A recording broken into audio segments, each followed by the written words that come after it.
Excited for this one.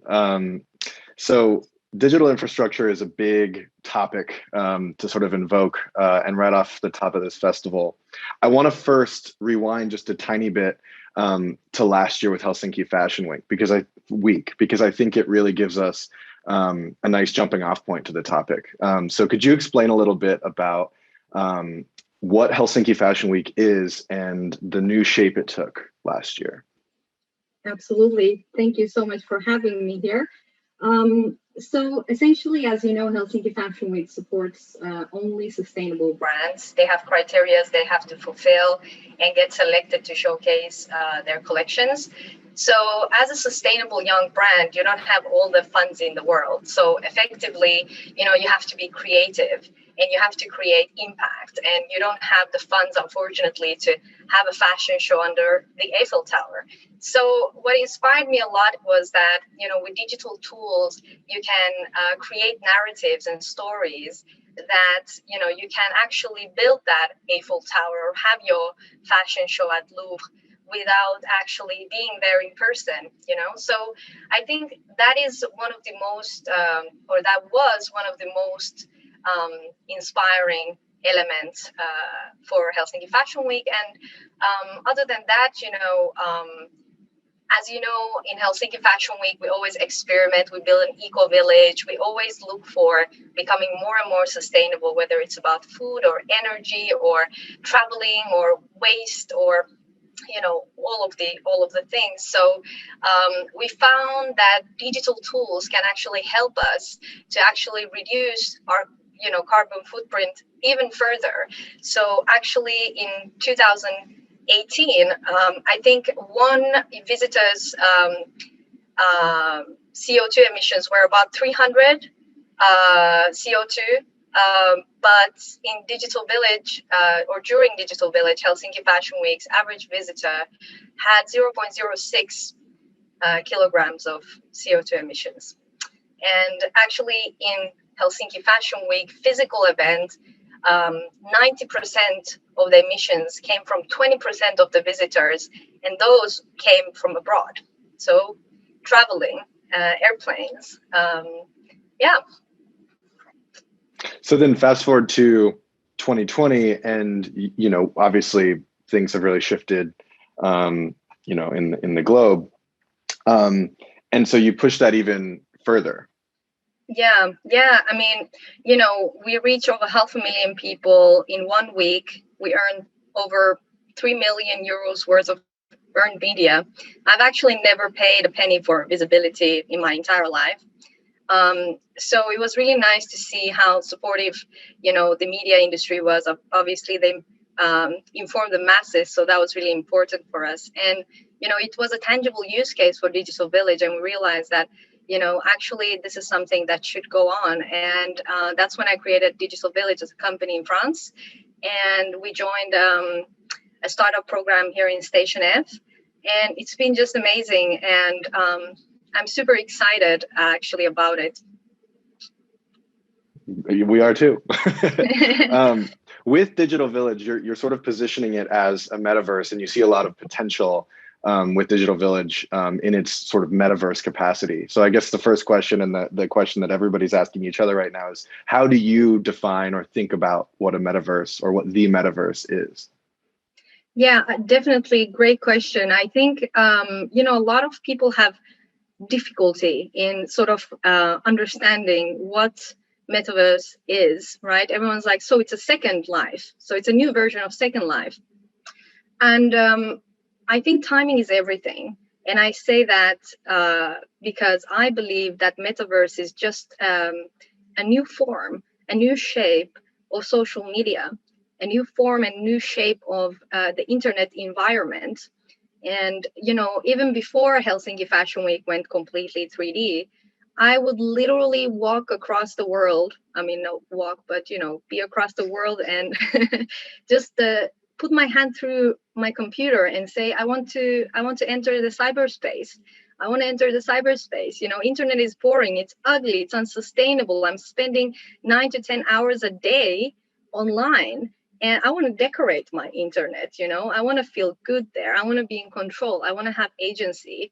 And I don't want to just like be a lamb and follow, the algorithm, the basic flow.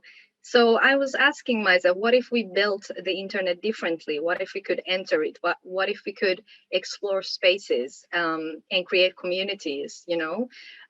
Just like owning a like a big building, a physical building, and in each room you had like different groups of friends and different spaces and different activities. Why can't we do that? And actually we can, and we can do it in the metaverse. But it has to be beautiful. I have an obsession for beauty and visual quality, and I've been basically an architect, but not like in the matrix way, but more like and maybe a little bit, it's funny, but more like an actual architect. I have a group of architects I work with, and it's a lot about architecture and how things look like, how they are designed. When you walk somewhere, what do you see? When you look up, what do you see? And how is that all tied together in creating, the smoothest, most seamless user experience? Essentially, when I talk about digital village, people are like, oh my God, that's so ambitious. But I've been getting that all my career. You're building an eco village, that's so ambitious. You're running this in a sustainable way, that's so ambitious. But unfortunately, if you want to create a full experience, you have to look into all these different elements to build that one experience that is actually feels good, and is something that people want to keep experiencing. Totally, totally. And I also love that it's doing something that um, XR sort of virtual life, virtual living has sort of brought to the fore, which is this convergence of fields that either were adjacent or never were sort of in contact before. And even the way you're talking about architecture, but with the lens of somebody with a background in fashion, it takes a new approach to the aesthetics of space. And so you have me thinking, sort of in talking about that, is like, what does you reference like a space that you own? What does ownership in the digital look like to you? You know, ownership. I've been like repeating the sentence that we need to find a balance between ownership and open source, right? And it's an infrastructure. It's an ecosystem. It's not just an NFT or a smart contract on blockchain. I don't like when these tools are simplified. And as you know, we talked before. I told you that I completely sort of signed off from the hype around NFTs and around metaverses, even around digital fashion. First of all, because I think that to be completely honest, I feel like Helsinki Fashion Week had always a little bit of a restrict sort of this situation where it was all about fashion and Helsinki. But I work globally. I work with scientists. I build villages physically. I work with people who create renewable energy, people who clean the sea. A lot of the things has nothing to do with fashion, and I find fashion essentially as a very powerful tool to make an impact and communicate.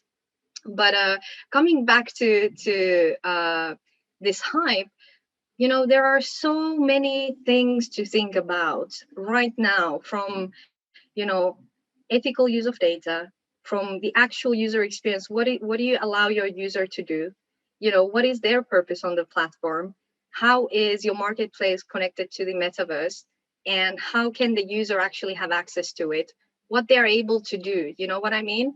So how can you create impact? How can you use these tools and spaces in creating actually impact on supply chains, essentially affecting on how production changes and how the product offering changes, and how governments can participate and measure their sustainability efforts, and how they can communicate with their citizens, or how can one artist live or work in a very prosperous way in the metaverse. There is so many questions that are unanswered, and the industry just skips and just goes to the hype. And this is a long-term work, right? So that's why we didn't copy paste the concept of New York Fashion Week to Helsinki, because not all, one size doesn't fit all. And right now we are advertising like NFTs and all that kind of things. But the point is that there is no an infrastructure that actually is built in a sustainable way, and it has been thought through from start to end to actually tackle a lot of unsustainability that is actually happening on the internet today. And I've been researching Gen Zers and millennials like the past 10 years. And I know since 2000, early 2017, I've been only looking into fact at that how gambling, how video games, and how social media impact the mindset, the mental health of this generation. So, you have to listen to what this new generation needs, and you have to offer them that. And rather than, just trying to hype and chase the money, I think that global impact has that prosperity, financial prosperity in it. But to me, it has never been about the money, but about impact. And that just fulfills and motivates me. I don't know if I answered your question, but No, it was great. It was great. so And maybe that, what's yeah, it's a that? work in progress, and it's really important to take that time to do the research and development that you need to do. Yeah. And I know one thing that's important to Digital Village is this idea of having it be a space where you can simulate. It's almost like the way people are thinking about digital twins, but in a more aesthetically forward and social space. Could you talk a little bit about what the role of simulation and sort of modeling situations in advance in these spaces can have on when we talk about sustainability in the real world? Yeah, absolutely. It's such a big question. So obviously for us, for businesses and for governments, it's different. But if we take let's take a business as an example. So I love trends because you can even like seed trends. You can create them. We've done it before in Helsinki Fashion Week. And I think that Metaverse is such an interesting space to see trends, create narratives. And, for example, a brand can produce a certain product and they can sell it to a certain amount of people. And essentially what I'm trying to say is that these communities in the Metaverse will create trends and they will create new lifestyles. And that will reflect directly into how they act and behave in the physical world. Just like we listen to Metallica or, I don't know, Megadeth, you wear the fan, t-shirts. Fashion is a tool of self-expression, and how we live and decorate our houses is a big part of our personality. What we choose to eat, how we choose to travel, in which part of this city we live at, people judge us based on that. Our society is built in a way, unfortunately, that other people's opinion actually matters. We do a lot for other people, actually, and for self-branding, yeah, so I think that there is just so many different ways, as I said, that one size doesn't fit all. For one brand, this can work, they can then release this shoe or purse in the real world. They can do so many different things. Honestly, like, it's really difficult for me to give you one example, because for each brand and company and government, each government first will have their own specific goals, which are very different from one another. And same with brands, right? They have their own identities, and they have to create digital identities that for long term. And it's a lot of work, because you have to consider your business model, your current business model, your potential future business model. And that's what we're doing. But we're doing it in a very sort of haute couture way. We don't have a ready tic-tac box for brands. I don't know if that makes. Yeah, absolutely. So I want to build off that and thinking about, like, you bring up TikTok, you bring up fashion, there's this sort of blurring again of like virality, of trend. How are you thinking about, so digital fashion sort of like blew up last year for reasons we can sort of identify, but now there's a lot more people who understand what digital fashion is about. So how are you thinking about this coming wave of people expressing themselves through digital fashion with digital expression in the coming years? Honestly, I think this is why I was saying that I resigned from the hype, is because it can also have very negative impacts. It can increase and, increase consumption. It can, it depends how we work as an industry and what our long-term goals are and how we bring these, tools to people. Just imagine like face filters. People feel insecure. Like I use filters every time. I just look better. I like myself more like that. My skin is smoother, my eyes are bigger, and I have this nice flowers like floating around me. So it's super boring to take just a picture of yourself. Is that good or is that bad? There are people that go to plastic surgeons and ask them to actually become that filter.